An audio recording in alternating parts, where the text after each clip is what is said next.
Welcome to Sinha commerce classes. क्या आप BCom, BBA, CMA, CA, CS के स्टूडेंट्स हैं और आपके सिलेबस में डिसोल्यूशन ऑफ पार्टनरशिप 2 से रिलेटेड चैप्टर को पढ़ना है तो ये वीडियो आपके लिए है। ध्यान सुनिए, डिसोल्यूशन ऑफ पार्टनरशिप फॉर्म से रिलेटेड आपको 2 चैप्टर मिलेगा। पहला चैप्टर है डिसोल्यूशन ऑफ पार्टनरशिप 1 और ये कौन सा चैप्टर है, डिसोल्यूशन ऑफ पार्टनरशिप 2।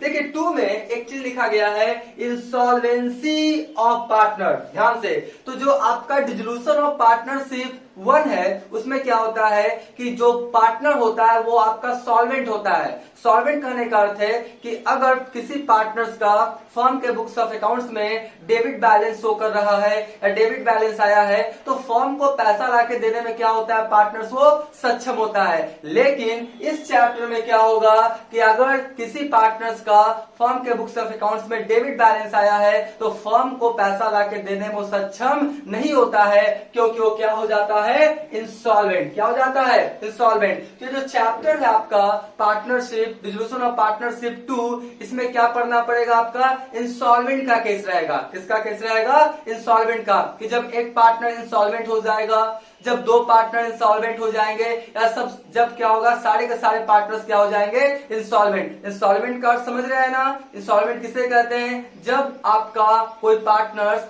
फर्म के बुक्स ऑफ अकाउंट में अगर डेबिट बैलेंस आया उस पार्टनर्स का, वो पैसा लाके देने में सक्षम नहीं होता है, तो मानते हैं कि पार्टनर्स किस कगार पे आ गया है, इंसॉल्वेंट के कगार पे। तो 1 में आपका क्या होता है, सभी पार्टनर सॉल्वेंट होते हैं, फर्म के बुक्स ऑफ अकाउंट्स में डेबिट बैलेंस आता है तो पैसा लाके देने में क्या होते हैं, वो सक्षम होते हैं, राइट। लेकिन 2 में क्या होगा, पार्टनर इंसॉल्वेंट हो जाएगा, वो पैसा लाके देने में सक्षम नहीं होगा।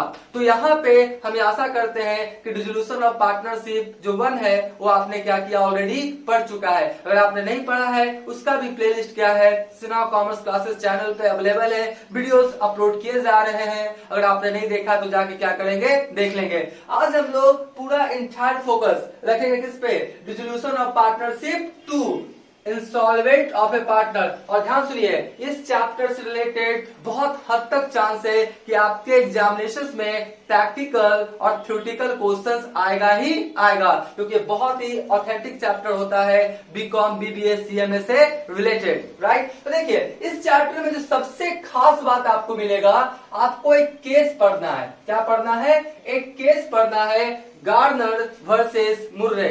व्हाट, गार्नर वर्सेस मुर्रे, एक आपको क्या पढ़ना पड़ेगा, केस। और गार्नर वर्सेस मुर्रे केस में जज क्या डिसीजंस लिया है इसको आपको पढ़ना पड़ेगा, क्योंकि जब आपके प्रैक्टिकल क्वेश्चन सॉल्व करेंगे तो वहां पे 2 मेथड से आप सॉल्व कर सकते हैं। पहला, इंडियन पार्टनरशिप एक्ट 1932 के अनुसार जो प्रोविजन किया गया है, दूसरा गार्नर वर्सेस मुर्रे केस के अनुसार। तो सबसे पहले हम लोग जानेंगे तब तो कि गार्नर वर्सेस मुर्रे केस आखिर है क्या। ध्यान से सुनिए, मैं सारा क्या करूंगा, इन डिटेल्स एक्सप्लेन करूंगा। और जो मैं एक्सप्लेन कर रहा हूं ना, ये प्रैक्टिकल और थ्योरेटिकल दोनों के लिए क्या है, बहुत ज्यादा इंपॉर्टेंट होता है। तो ध्यान से देखिए, ये गार्नर वर्सेस मुर्रे केस क्या है। सबसे पहले एक बैलेंस शीट को देखिए, एक बैलेंस शीट दिया गया, बैलेंस शीट एज ऑन, कब का बैलेंस शीट है, 30 जून 1900। 30 जून 1900 मतलब आज से लगभग 122 साल पहले का। ये कब का है, 30 जून 1900, और अभी क्या चल रहा है, 2022, राइट। यानी 122 साल पहले का ये बैलेंस शीट है, राइट। और ये आपका केस कहाँ का है, इंग्लैंड का। कहाँ का है, इंग्लैंड का केस है। 3 पार्टनर थे। कितने पार्टनर्स थे, 3 पार्टनर थे। पहला था गार्नर, मुर्रे और कौन था आपका, विल्किंस, है ना। 3 पार्टनर थे, गार्नर, मुर्रे और कौन था आपका, विल्किंस, ठीक है। ये क्या हुआ, साझेदारी फर्म को रन कर रहे थे। आपका क्या हुआ, साझेदारी फर्म का क्या हो गया, समापन हो गया, राइट। और वहां पे जो आपका विल्किंस था, कौन था आपका, विल्किंस, विल्किंस क्या हो गया, इंसॉल्वेंट हो गया। इंसॉल्वेंट कौन हुआ आपका, विल्किंस। इंसॉल्वेंट कौन हुआ आपका, विल्किंस। एंड विल्किंस क्या हो गया, इंसॉल्वेंट हो गया। वो फर्म में किसी तरह का कोई पैसा लाके देने में सक्षम नहीं है। तो ध्यान सुनिए, अगर एक पार्टनर इंसॉल्वेंट होगा तो बाकी जो पार्टनर है वो क्या करेगा, उसका पैसा को बियर करेगा। जब 2 पार्टनर इंसॉल्वेंट हो जाएगा तो बाकी बचे हुए पार्टनर्स क्या करेंगे, उस पैसा को बियर करेंगे। जब सारे पार्टनर इंसॉल्वेंट हो जाएंगे तो जो एक्सटर्नल लायबिलिटीज है उसका पूरा पैसा का भुगतान नहीं होगा। बैकग्राउंड में डॉग्स बार्किंग का आवाज आ रहा था, इसलिए सॉरी। राइट, तो मैंने क्या बोला, जब एक पार्टनर इंसॉल्वेंट होगा तो बाकी जो पार्टनर्स है वो क्या करेगा, उसका पैसा बियर करेगा। जब दो पार्टनर इंसॉल्वेंट होगा तो बाकी जो बचे हुए पार्टनर्स क्या करेंगे, उसका पैसा क्या करेंगे, बियर करेंगे। जब सारे पार्टनर्स क्या हो जाएंगे, ऑल पार्टनर्स इंसॉल्वेंट हो जाएंगे, तो जो एक्सटर्नल लायबिलिटीज है उसको पूरा पैसा नहीं मिलेगा। तो जब मैं प्रैक्टिकल क्वेश्चंस आपको क्या करूंगा, सॉल्व करके बताऊंगा, उसमें डिफरेंट केसेस रहेगा कि जब एक पार्टनर इंसॉल्वेंट होगा तो बुक्स ऑफ अकाउंट्स कैसे मेंटेन किया जाएगा, जब दो पार्टनर्स इंसॉल्वेंट होगा तो बुक्स ऑफ अकाउंट्स कैसे मेंटेन किया जाएगा, सब सारे पार्टनर्स ऑल पार्टनर्स इंसॉल्वेंट हो जाएंगे तो बुक्स ऑफ अकाउंट्स कैसे मेंटेन किया जाएगा, इसके बारे में प्रैक्टिकल क्वेश्चन जब मैं सॉल्व करूंगा मैं आपको डिटेल्स इंफॉर्मेशन दूंगा। राइट, यहाँ पे देखिए तीन पार्टनर है, गार्नर, मुर्रे और कौन है आपका, विल्किंस। और विल्किंस क्या हो गया है, इंसॉल्वेंट हो गया है। तो मैंने क्या बोला कि जब एक पार्टनर इंसॉल्वेंट होगा तो बाकी जो बचा हुआ पार्टनर कौन है आपका, गार्नर और मुर्रे। तो क्या कराएगा, सॉल्वेंट पार्टनर्स। ये क्या कराएगा मेरा, सॉल्वेंट पार्टनर्स। तो सॉल्वेंट पार्टनर्स क्या करेगा, विल्किंस का पैसा क्या करेगा, बियर करेगा। राइट, और देखिए आपका पूरा रियलाइजेशन अकाउंट बन चुका है। फाइनल आपके पास बैलेंस शीट है, बैलेंस शीट को थोड़ा पढ़िएगा, क्या बोलता है, बैलेंस शीट एज ऑन 30 जून आपका 1900। ठीक है, कैपिटल से देखिए गार्नर का कितना है, 2500 पौंड है, रुपीज नहीं। ये क्या इंग्लैंड का केस है ना, तो आपका पौंड है। ठीक है, आपका गार्नर का क्या है, आपका 2500 क्या है, पौंड है। मुर्रे का क्या है, 314 पौंड है। आपका कैश कितना है, 1916 पौंड है। विल्किंस का डिफिशिएंसी यानी डेबिट बैलेंस कितना है, 263। कितना है आपका, 263। और लॉस ऑन रियलाइजेशन पे लॉस कितना हुआ है आपका, 635 पॉइंट। राइट, तो ये क्या है, पूरा इंटायर क्या बैलेंस शीट है। अब थोड़ा सा क्या करेंगे, ध्यान से देखेंगे। ये जो है ना आपका गार्नर, मुर्रे और विल्किंस प्रॉफिट शेयरिंग रेशियो को कैसे बांटता है, इक्वली। कैसे बांटता है, इक्वली। तो ये आपका बैलेंस शीट है। अब देखिए हुआ क्या, आपका बोलता है कि आपका गार्नर वर्सेस मुर्रे का जो डिसीजन लिया गया उसके पहले जो आपका ब्रिटिश आपका पार्टनरशिप एक्ट है, देखिए according to British partnership act 1890 section 44 section 44 यानी according to British partnership act 1890 section 44 के अनुसार देखिए क्या होगा, टोटल लॉस कितना हो गया, ध्यान से, टोटल लॉस कितना हो गया, विल्किंस का डिफिशिएंसी कितना, 263। राइट, ये तो आपका कौन सा आएगा, गार्नर और मुर्रे। और लॉस और रियलाइजेशन कितना हो गया, 635। तो 263 विल्किंस का डेबिट बैलेंस कैपिटल का और 635 क्या है, लॉस और रियलाइजेशन। यानी टोटल कितना पॉइंट हो गया, 898 898 पॉइंट। ठीक है, 898 क्या हो गया, टोटल क्या हो गया आपका, लॉस हो गया। तो इक्वली बांट रहा था, तो इक्वली डिवाइडेड बिटवीन गार्नर और मुर्रे। तो गार्नर और मुर्रे में जब इक्वली डिवाइड होगा 898 पॉइंट, तो आपका कितना आएगा, 449 पॉन्ड यानी 449 रुपीज, 449 पॉन्ड। ये क्या करना पड़ेगा, गार्नर और मुर्रे को सहना पड़ेगा। राइट, तो यहाँ पे देखिए हुआ क्या, मुर्रे का देखिए, मुर्रे का कितना था, 314 क्रेडिट था, 314 पॉइंट क्या था, क्रेडिट था। और उसको सहना कितना है, 449 पॉइंट। तो देखिए 449 में 314 घटा देंगे तो कितना आपका पॉइंट बचेगा, 135। राइट, तो ध्यान से समझिए, अब यही पे विवाद होना क्या हो जाएगा, शुरू हो जाएगा। आप थोड़ा फील कीजिए कि आप मुर्रे हैं, आप कौन है, मुर्रे हैं। आपका क्रेडिट बैलेंस था 314 पॉइंट, राइट, और कैश था 1916 पॉइंट, ये सब आपका था। और जब आपका फाइनल लिया गया तो मुर्रे को मिलना तो दूर, मतलब एक पैसा मिलेगा नहीं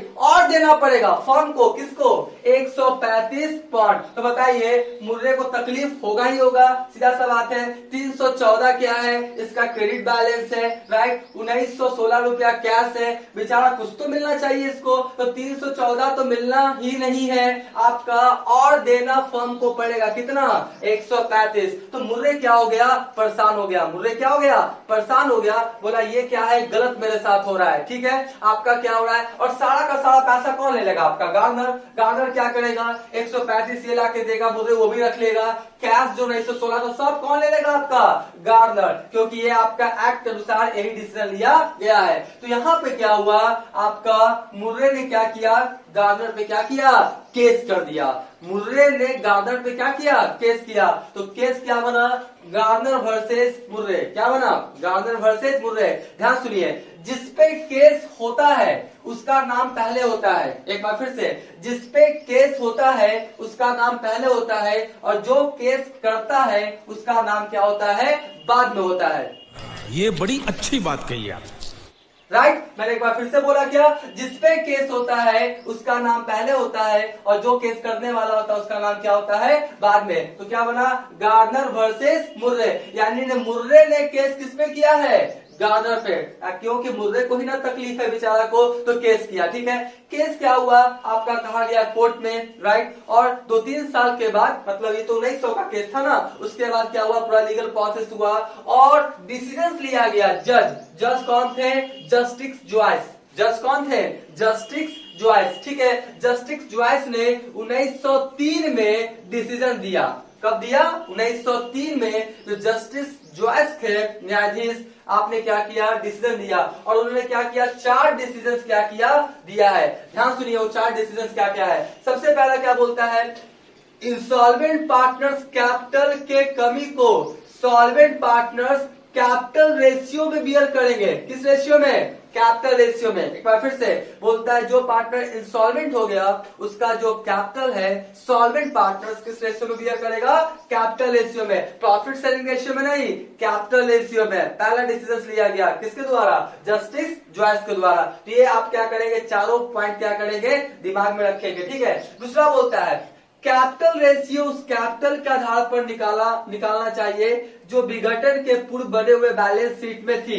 अब बताता है कि कैपिटल रेशियो कौन वाला, तो बोलता है कि डिसोल्यूशन के समय जो बनाया गया उस कैपिटल के रेशियो पर। तो डिसोल्यूशन के समय ही बनाया गया ना, गार्नर और मुर्रे, जिसका कैपिटल रेशियो इसी पे निकाला जाएगा, 2500 314 पे। ठीक है, तो आपका क्या होगा, और यहां पर भी समझ लीजिए, अगर कैपिटल आपका फिक्स है, कैपिटल आपका फिक्स है, तो जो कैपिटल रहेगा उसी पे क्या करेंगे, रेशियो निकाल के बाद देंगे। अगर कैपिटल फ्लक्चुएटिंग है तो कैपिटल में जो आइटम आपका कुछ प्लस वाला है कुछ माइनस वाला, जैसे कोई जनरल रिजर्व है जो बांटा नहीं गया, तो कैपिटल में क्या करेंगे, जनरल रिजर्व को डिस्ट्रीब्यूट कर देंगे। या कोई प्रॉफिट लॉस बांटा नहीं गया तो प्रॉफिट वाला बढ़ा देंगे, लॉस वाला घटा देंगे। उसके बाद जो फाइनली कैपिटल आएगा उस पर क्या होगा, कैपिटल रेशियो में जो आपका इंसॉल्वेंट पार्टनर उसका पैसा बियर किया जाएगा। राइट, तो जब प्रैक्टिकल क्वेश्चन बनाएंगे तो सारी बातें और भी क्या करेंगे, क्लियर कर देंगे। ठीक है, तो आपका क्या बोला यहाँ पे, उसका बोलता है लॉस ऑन रियलाइजेशन को सब पार्टनर्स प्रॉफिट शेयरिंग रेशियो में बांटेंगे।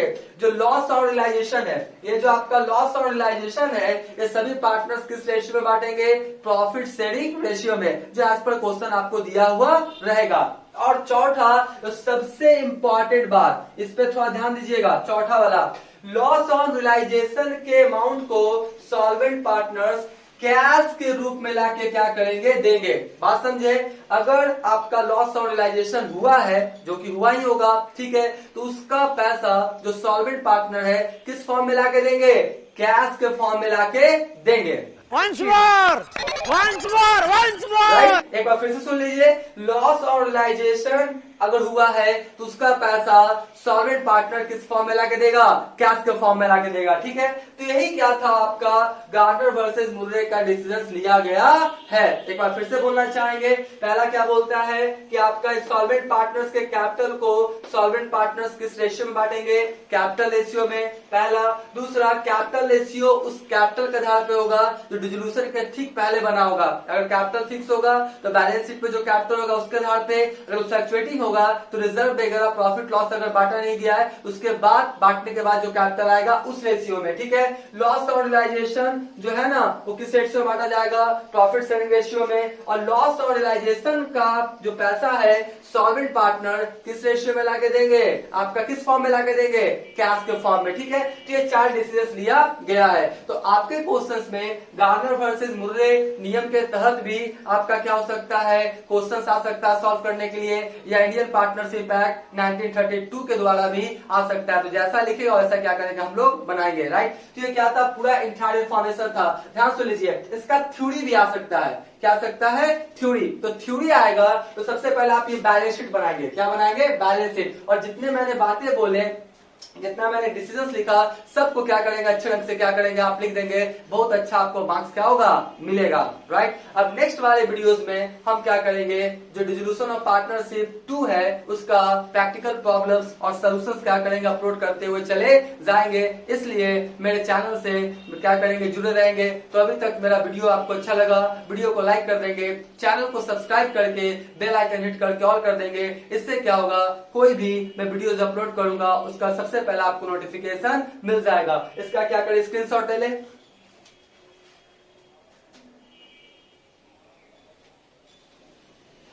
राइट, हम मान के चलते इसका क्या किया होगा, आपने स्क्रीनशॉट ले लिया होगा। तो आज का क्लास एंड करते हैं, नेक्स्ट वाले वीडियोस में प्रॉब्लम्स और सॉल्यूशन अपलोड कर दिया जाएगा। Thank you.